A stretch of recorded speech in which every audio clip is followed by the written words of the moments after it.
Well, I think that the case of Julian Assange has universal resonance. It's a question of fundamental human rights and media freedom and press freedom, the freedom to publish leaked documents. And you've got to remember, the United States is claiming a universal jurisdiction here.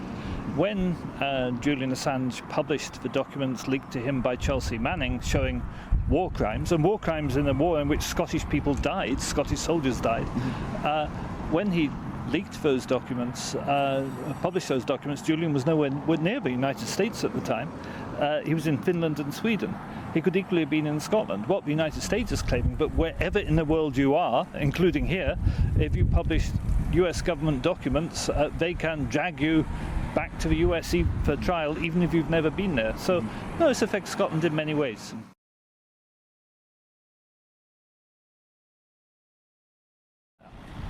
I think you can't avoid the great issues of the day because people don't all agree on them, and we should be mature enough to accept that people have different views on different issues. But the reason it's divisive is that that's what the security services do. They play divide and rule, and when anybody arises and threatens their narrative, particularly from the left, the security services have learned that the best thing to do is to bring up sexual allegations, because there's a large proportion of the left that believes that you're not allowed to question the motives of the alleged accusers in any circumstances. That, of course, gives a free pass to the security services. Now, if you're abolishing the presumption of innocence, in effect, that allows the state to fit up anyone at any time.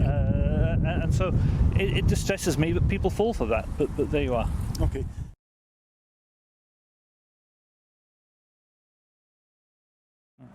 Well, I think if Scotland's going to remain a part of NATO, is going to remain a vassal state of the United States in foreign policy, going to remain part of the imperialist project, I don't see any point in Scottish independence. We want to be independent because we want to be a different kind of country to the one we are now. And in the NATO bombing of Libya, for example, 15,000 people were killed in the town of Sirte alone by NATO bombing, which totally flattened that city. And that was partly a sort of crazy revenge thing because it's Gaddafi's hometown, and partly because it was believed where he was hiding out. 15,000 dead people. I think anybody who can say that they'd be pleased to take part in that needs to take a very, very hard look at themselves.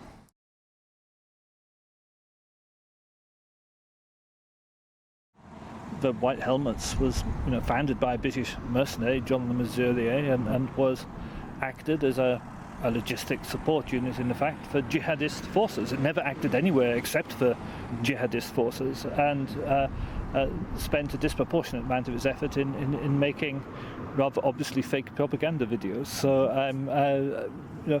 sometimes things are so transparent and so obvious that it astonishes me that the media will even pump them out, and I think the White Helmets comes into that category.